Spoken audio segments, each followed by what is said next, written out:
Scrap lumber to pine countertop. Let's go.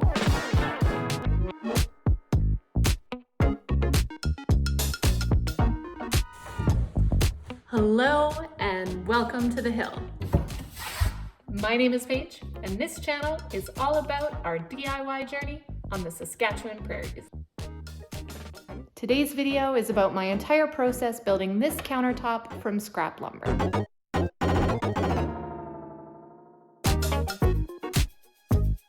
Step 1, I'm running all the 2x4s through the table saw to get a square edge. This way, when we clamp everything together, we'll have a nice tight seam.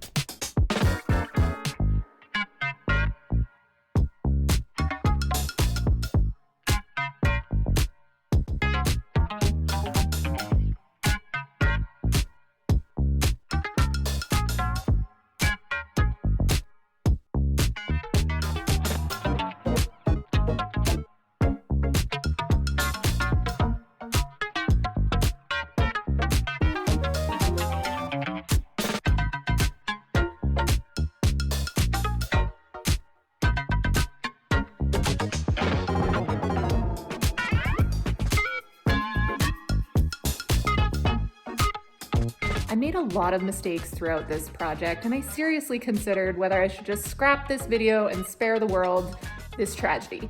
But I think there's a lot to be learned in the mistakes I made, so I'm gonna share this video highlighting every single mistake I made and what I maybe would have done differently.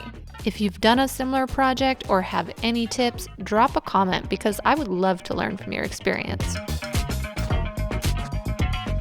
After squaring the 2x4s, the next step was cutting everything to length to match the size of the countertop. This was my first mistake, the sheer size. I needed the countertop to be 9 foot 1 inch when done, which meant that every single 2x4 that went into this had to be spliced together to reach that length.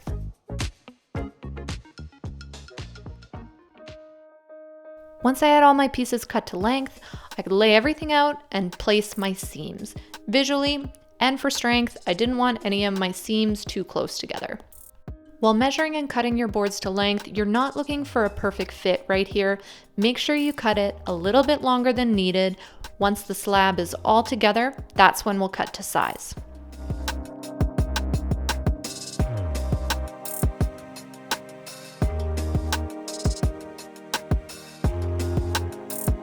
To splice my boards together lengthwise, first I found center, then drilled it out using a 1/4 inch drill bit. From there, I would use these dowels and some wood glue, lots of wood glue on this project, to secure the 2 boards together.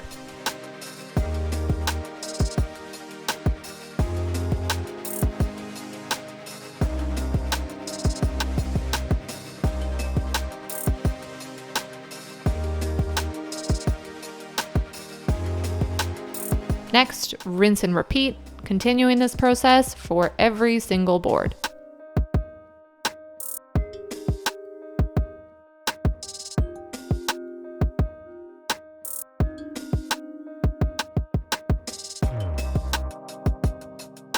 Once I had all the 2x4s to length, I needed to secure them to one another widthwise in order to cover the spans of the counter. Here I am marking the spaces where my dowels are going to go in place. Then I find center on the 2x4s, drill them out, add glue and dowels, and secure them together.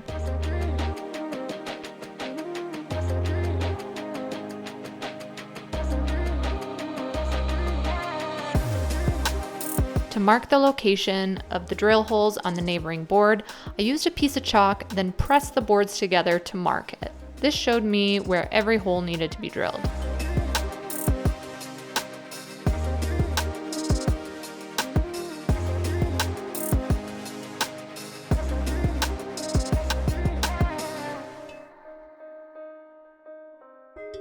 Would I have done this differently? Yes. This tool right here, it's a dowel centering jig, and it would have made drilling every one of these holes so much easier, so much straighter, and perfectly in line. Highly recommend you get this tool if you are tackling a similar project.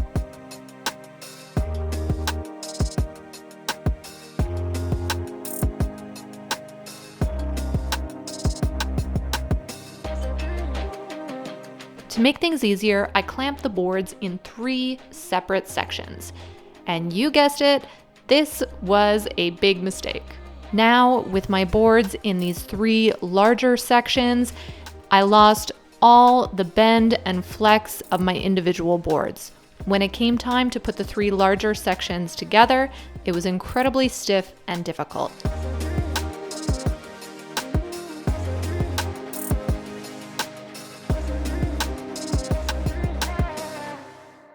How would I do it differently? I would clamp the entire piece together at once. Do not break it into sections.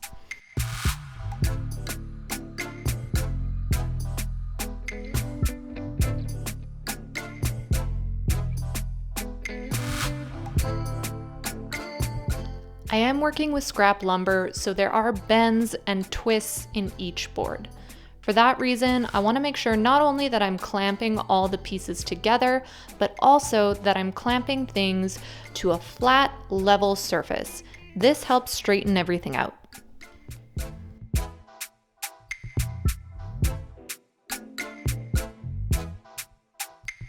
Here it is with all the pieces glued together.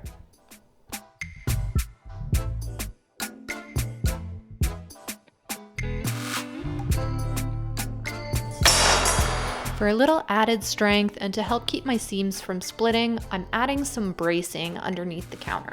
I start this process by measuring my cabinetry and identifying the best places for those braces. Rhyme!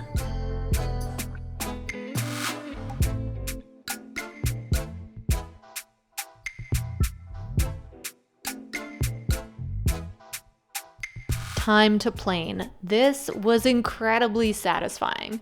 Again though, if I'd had that centering dowel jig, I would have had a much smoother surface that I was working with, and I wouldn't have needed to do quite as much planing and sanding.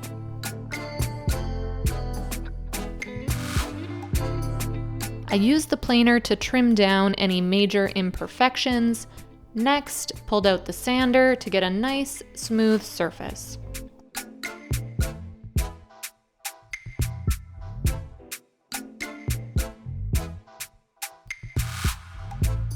So here's the part where the measurement counts. Measure twice, cut once.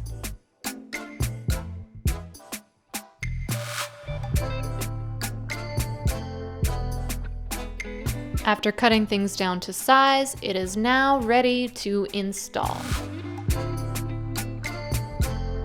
I used no nails glue along the upper parts of the cabinet where it was going to adhere. Then from underneath, I sunk in some screws to make sure it was nice and snug.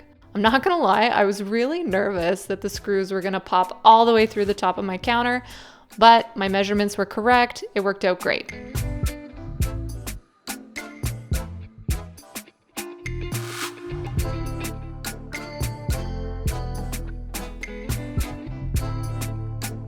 So if you guessed that this countertop was not perfect and did have some seams that required some touch-ups, you would have been correct. The next step was using some wood filler and a block sander to smooth out those imperfections.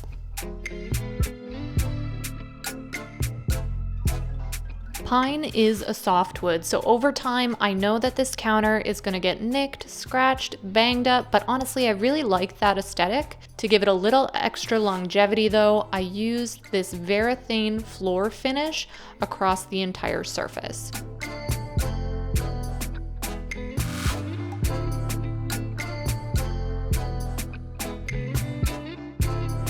First things first, make sure that the entire surface is swept clean, then apply the varathane finish.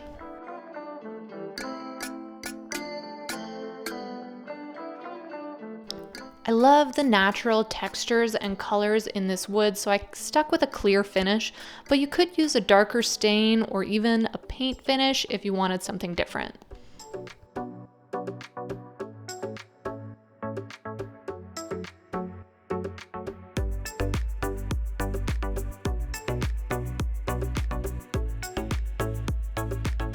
Next, I repeated the entire process for our smaller countertop. By this time, I was a little bit smarter and I clamped everything together in one solid piece. But that dowel centering jig, that would have made a world of difference.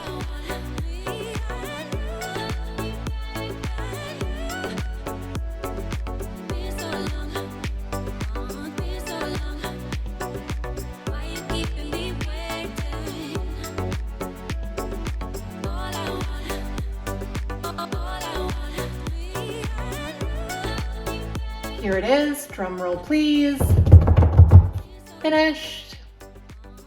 Considering how many mistakes I made throughout this entire project, I think I can summarize this as project failed successfully. Did I make a lot of mistakes on this project? Yes, I did. Did I learn something? Absolutely. Am I happy with the project? You know what? I really am.